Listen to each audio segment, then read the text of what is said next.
Evangelho segundo Mateus capítulo 9. O paralítico. Entrando num barco, Jesus passou para a outra margem do lago e foi para sua cidade. Apresentaram-lhe, então, um paralítico, deitado numa maca. Vendo a fé que eles tinham, Jesus disse ao paralítico: coragem, filho, teus pecados estão perdoados. Então alguns escribas pensaram: esse homem está blasfemando.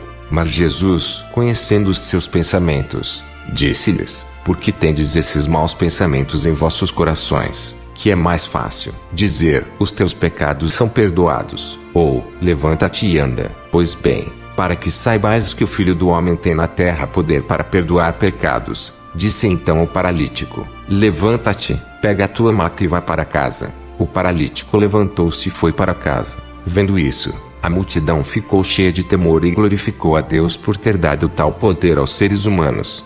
A vocação de Mateus. Ao passar, Jesus viu um homem chamado Mateus, sentado na coletoria de impostos, e disse-lhe: segue-me. Ele se levantou e seguiu-o. Depois, enquanto estava à mesa na casa de Mateus, vieram muitos publicanos e pecadores e sentaram-se à mesa, junto com Jesus e seus discípulos. Alguns fariseus viram isso e disseram aos discípulos: por que vosso mestre come com os publicanos e pecadores? Tendo ouvido a pergunta, Jesus disse: não são as pessoas com saúde que precisam de médico, mas as doentes. Ide, pois, aprender o que significa: misericórdia eu quero, não sacrifícios. De fato, não é a justos que vim chamar, mas a pecadores. Sobre jejum e vinho novo. Aproximaram-se de Jesus os discípulos de João e perguntaram: por que jejuamos, nós e os fariseus, ao passo que os teus discípulos não jejuam? Jesus lhes respondeu: acaso os convidados do casamento podem estar de luto enquanto o noivo está com eles? Dias virão em que o noivo lhes será tirado, então jejuarão. Ninguém põe remendo de pano novo em roupa velha, porque o remendo novo repuxa o pano velho e o rasgão fica maior ainda. Também não se põe vinho novo em odres velhos, senão os odres se arrebentam, o vinho se derrama e os odres se perdem. Mas vinho novo se põe em odres novos, e assim os dois se conservam. A mulher com hemorragias e a filha de Jairo. Enquanto Jesus estava falando, um chefe aproximou-se, prostrou-se diante dele e disse: minha filha faleceu agora mesmo, mas vem pôr a mão sobre ela, e viverá. Jesus levantou-se e o acompanhou, junto com os discípulos. Nisto, uma mulher que havia 12 anos sofria de hemorragias veio por trás dele e tocou na franja de seu manto. Ela pensava consigo: se eu conseguir ao menos tocar no seu manto, ficarei curada. Jesus voltou-se e, ao vê-la, disse: coragem, filha, a tua fé te salvou. E a mulher ficou curada a partir daquele instante.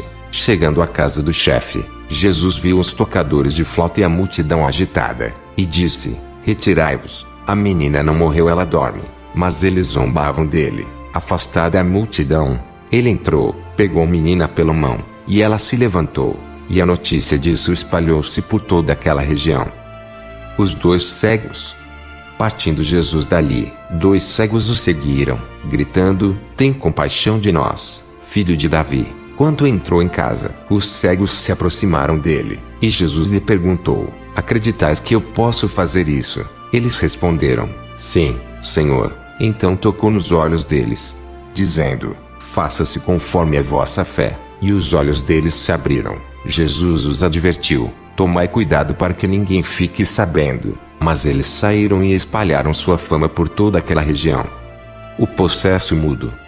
Enquanto os cegos estavam saindo, as pessoas trouxeram a Jesus um possesso mudo. Expulsou o demônio. O mudo começou a falar. As multidões ficaram admiradas e diziam: nunca se viu coisa igual em Israel. Os fariseus, porém, diziam: é pelo chefe dos demônios que ele expulsa os demônios. A compaixão de Jesus e a urgência da missão.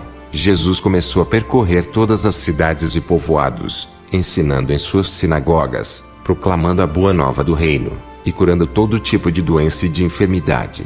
Ao ver as multidões, Jesus encheu-se de compaixão por elas, porque estavam cansadas e abatidas, como ovelhas do que não tem pastor. Então disse aos discípulos: a colheita é grande, mas os trabalhadores são poucos. Pedi, pois, ao Senhor da colheita que envie trabalhadores para a sua colheita.